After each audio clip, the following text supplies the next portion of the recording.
Siya, dalawang high-value drug personalities naman ang arestado dahil sa nakumpiskang 3.4 million pesos na halaga ng illegal na droga. Si Tony Lagunoy sa balita.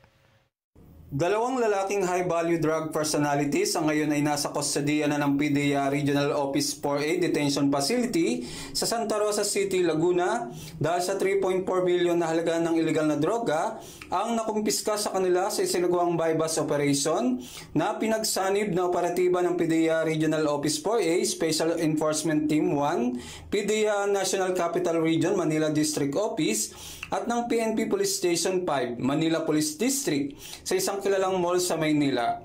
Kinilala ng mga operatiba ang mga suspek na sa Binor Haji E. Haji alias Johari, 27 anyos, may asawa, isang tricycle driver at residente ng Dato Ismael, Dasmariñas City, Cavite. At si Edwin Nurotoni E. Aneri, 43 anyos, binata at naninirahan sa Barangay San Luis, Dasmariñas City, Cavite.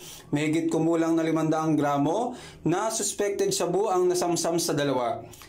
Paglabag sa Republic Act No. 9165 o Comprehensive Dangerous Drug Act of 2002 ang ikakaso sa mga ito. Ako si Tony Lagunoy para sa 100% balita.